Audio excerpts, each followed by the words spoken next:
Hey, we got Rob and Mike here today. The hell are you guys doing? Mike is continuing to strip the capital down. I'm going to go a tight shot on the capital because I can just barely see it from here. There's a can a little bit in the way. Okay, that didn't help at all. Okay. All right, there you have it. Wow, look at you guys go. That's looking very clean. Yep, a lot of detail Mike uncovered in here. The volutes are beautiful. Yep, they had carved it so thin, and you can't see it from there. But that's a nice thing. There's an area of end grain that had chipped out at some point in the past and was filled and painted over. Cool. You know, less than 1/8 of an inch. Sure. Thin in that sense. Incredible. And yep. And you? Working on hollowing out this column.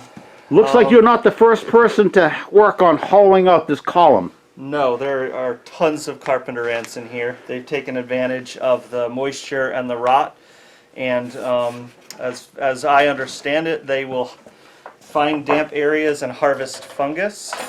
I don't know much about this species. I should probably read some more about that, but yeah, I'm basically taking anything that's really badly distressed and removing it, bringing it down to a surface that seems to be more substantial, and then I've got to resolve what to do with the base once I have it all cleaned up. Wow, that is an effing mess. Yeah. Can we see a little bit of your technique? Sure.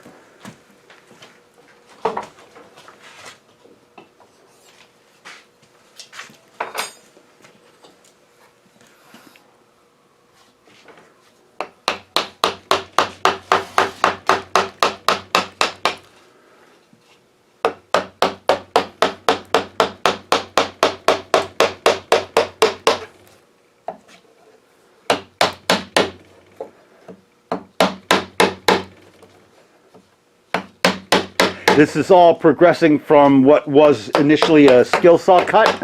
Yes. Or 2, or 3, or 4? I put about six skill saw cuts along the top. This is kind of a sample. Michael had mentioned I should have poured some aluminum or something in to take a casting, which would have been pretty cool. Yes, except getting it out is a bitch. That would have been a challenge. But yeah, you can see all in here.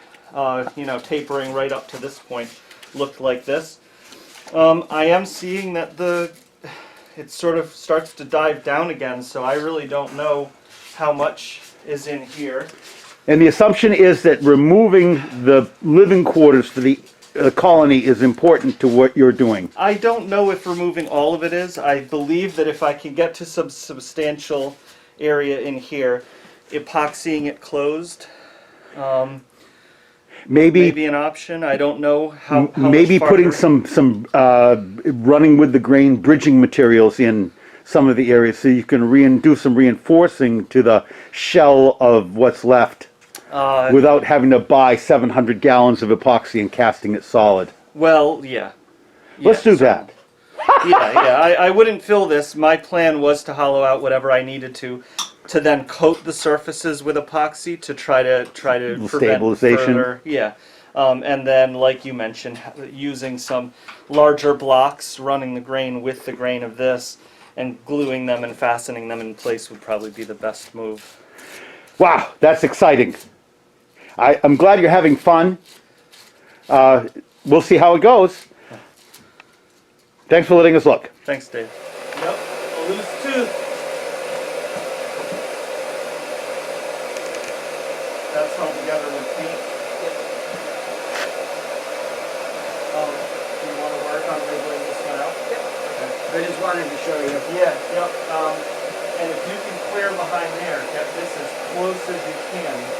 Okay. I'm going to have to do some patching on it anyhow. I'm okay with that nail tearing that, you know. Yep. And we don't even know if the nail is intact.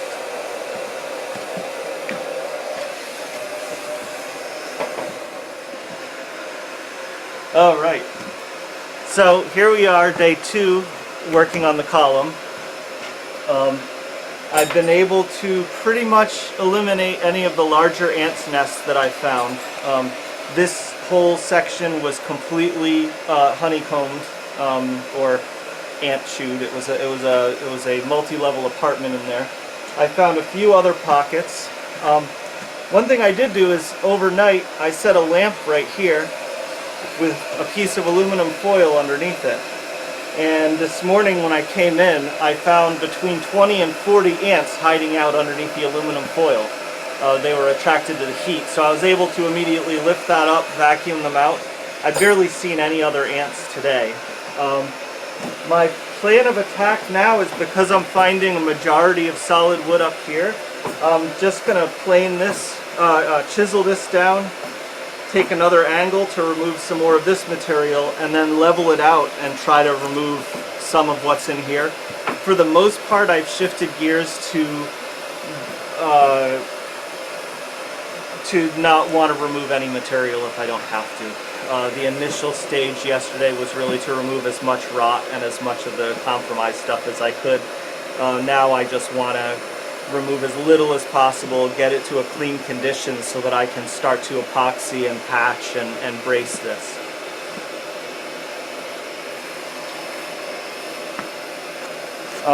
Down at the end here, we've still got wet, rotten material along here.